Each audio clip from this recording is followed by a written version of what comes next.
Next है necessity, ज़रूरत क्या है।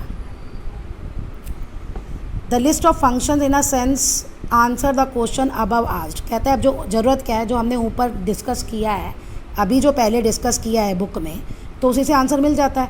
वी नीड पॉलिटिकल पार्टीज़, क्योंकि ये सारे काम करती हैं। But we still why modern democracy can not exist without. चलो पॉलिटिकल पार्टी है, ये काम करती है। अब दूसरा क्वेश्चन उठता है कि क्या पॉलिटिकल पार्टीज़ के बिना भी काम चल सकता है, मॉडर्न डेमोक्रेसी चल सकती है, राइट। चलिए, एक तो इसमें ये है जो शायद आपने 9th में पढ़ा हो या अभी 10th में आए, तुम वो छोड़ो, इंडिया या कोई कंट्री तो इतनी बड़ी है, लाखों करोड़ों लोग होते हैं। तुम एक शहर ही ले लो जहाँ की पॉपुलेशन, इंडिया के तो शहरों की भी पॉपुलेशन करोड़ों में है, चलो 30-40 लाख मान लो, 30-40 लाख पॉपुलेशन है। क्या वो 30-40 लाख एक जगह इकट्ठे होकर कोई डिसीजन ले सकते हैं? एक घर में 6 लोगों के डिसीजन नहीं मिलते। कुछ डिसीजन लेना हो तो 30-40 लाख और पूरी कंट्री का सोचो कैसे मिलेगा। तो पॉलिटिकल पार्टीज़ की तो ज़रूरत है भाई।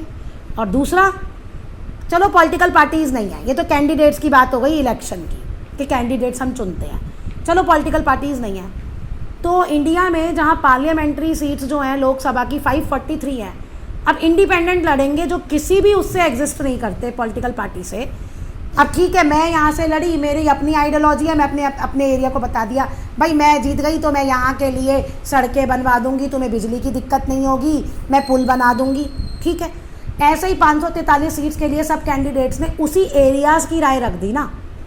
अब जब ये जीत के गवर्नमेंट बनाएंगे तो पूरी इंडिया के लिए बॉर्डर क्या करने हैं, डिफेंस कैसे चलेगा, पूरी इंडिया की एजुकेशन कैसे चलेगी, क्या हम ये डिसीजन ले सकते हैं? जो फेडरलिज्म में आपने यूनियन लिस्ट वाले पढ़े हैं, क्या उस पर हम डिसीजन ले सकते हैं?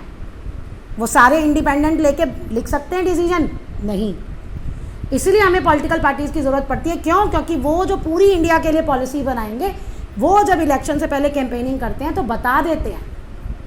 अब जैसे मोदी गवर्नमेंट है, उसने कहा कि मैं डिफेंस सेक्टर को मजबूत कर दूंगा, तो वो अलग अलग जगह से अपना चीज़ें खरीद भी रहे हैं। नितिन गडकरी ने बॉर्डरिंग एरियाज़ में इतनी सारी सड़कें बना दी हैं। अभी मैंने देखा था कुछ वहाँ एक और बन रही है, किसी टनल का, जम्मू कश्मीर में पीएम ने वो किया है इनॉग्रेशन, टनल बन रही है, लेह लद्दाख का रास्ता कम हो जाएगा, तो बॉर्डरिंग एरिया में आराम से पहुंचा जाएगा ना। अब ये कोई इंडिपेंडेंट तो नहीं ले सकते ना डिसीजन, तो जब as a country whole decision लेना है तो उसमें बिना पॉलिटिकल पार्टीज़ के काम नहीं चलेगा, तो ये ज़रूरी है। अब यहीं ये डिस्कस कर रहा है। But we still need to ask why modern democracy can not exist without political parties. We can understand the necessity of political parties by imaging a situation without parties. Parties के बिना आप situation imagine करो। Every candidate in the election will be independent, हर एक candidate independent है। So no one will be able to make any promises to people about any major policy change. कोई भी policy change होगी वो कोई उस पर प्रॉमिस कर ही नहीं सकता, क्योंकि वो अकेले तो बना ही नहीं सकता, बाकी सबका भी तो सपोर्ट चाहिए। सब इंडिपेंडेंट अपना अलग अलग राय रखेंगे, वोटिंग में मेजोरिटी नहीं मिलेगी। But the government may be formed but it's utility will remain uncertain. Government बन जाएगी लेकिन वो क्या काम करेगी ये नहीं पता, किस डायरेक्शन में जाएगी ये नहीं पता। Elected representatives will be accountable to their constituency. अब जो चुने गए हैं वो जिस कॉन्स्टिट्यूएंसी से चुने गए हैं वहाँ तो वो जवाब दे देंगे, ठीक है, बट नो वन, पूरी कंट्री के लिए कौन जवाब देगा, पूरी कंट्री को कैसे चलाया जाए, तब ये क्लियर नहीं होगा। We can also think about it by looking at the non-party based election to the panchayat in many states। कहता अब इसको ऐसे देखो, कोई ना पंचायत के जब इलेक्शन होते हैं ना तो वहाँ पे कोई भी पार्टी नहीं होती, लेकिन अब तो होने लग गई है, अब है, अब बहुत सारी पार्टीज़ भी ये पंचायत के इलेक्शन लड़ती हैं। Although the parties do not contest formally, कहता जबकि पार्टीज़ जैसे हमें दिखता है ना, जो हम यहाँ पे इलेक्शन लड़ते हैं यूनियन गवर्नमेंट के, स्टेट गवर्नमेंट के, कहता वैसे नहीं दिखती, लेकिन villagers get split into more than one faction. तो लोग जो हैं वो अलग अलग फैक्शन में बटे होते हैं, मतलब अलग अलग बटे हुए होते हैं। Each of them puts a panel of candidate. Political party का नाम नहीं होता, लेकिन पैनल गांव के इलेक्शन में भी वैसे ही अलग अलग होते हैं, लोगों के पास चॉइस होती है। पैनल मतलब कि वो 5 लोग इस पंच के हो गए, 5 इसके, ऐसे वो हो गए 5-5, पैनल बन जाता है। This is exactly what the party does, और यही वो पार्टी करती है। वहाँ नाम नहीं है लेकिन पार्टी जैसा सिस्टम ही चलता है। This is the reason we find political parties in, इसी कारण से हम पूरी कंट्रीज़ में, चाहे छोटी हो, चाहे बड़ी हो, चाहे नई हो, चाहे पुरानी हो, चाहे डेवलप्ड हो, डेवलपिंग हो, सब जगह पॉलिटिकल पार्टीज़ एग्जिस्ट करती है। The rise of political parties directly link to the emergence of representative democracy. Political parties आई तभी रिप्रेजेंटेटिव डेमोक्रेसी आई। रिप्रेजेंटेटिव डेमोक्रेसी मतलब हम जिन नेताओं को चुनते हैं वो जाके पार्लियामेंट में बैठते हैं और वही हमारे बिहाफ पे लॉ बनाते हैं।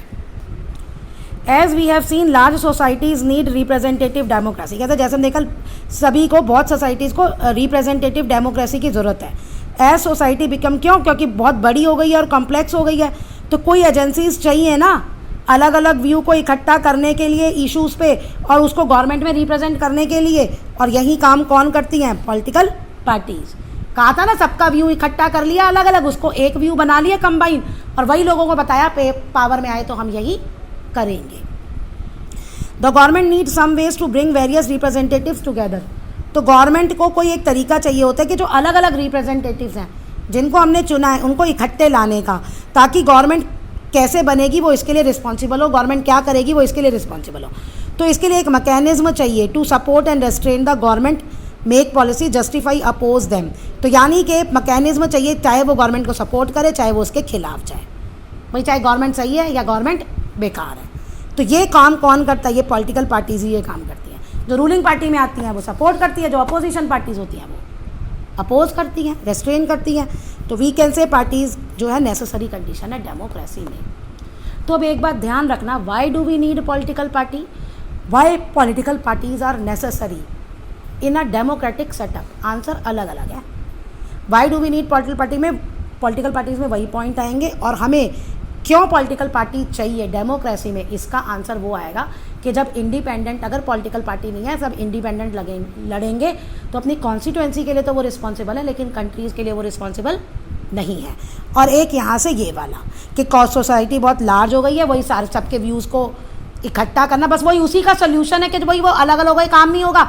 तो इसका कैसे सोल्यूशन है कि आपने सबको इकट्ठा कर लिया और फिर एक पॉलिसी बना ली, वही लोगों को बताई। अब जब उसमें जब तुमने व्यूज़ इकट्ठे किए, या तो कोई आपके फेवर करेंगे वो रूलिंग पार्टी, या वो आपके अगेंस्ट जाएंगे तो वो अपोजिशन पार्टी। काम तो पार्टीज़ का ही है, पार्टी के नाम से ही पहचाना जाता है, लोगों के नाम से इतना नहीं होता। कोई कभी एक आधा नेता फेमस हो जाए तो लोगों जानते हैं, नहीं तो पार्टीज़ को ही जानते हैं।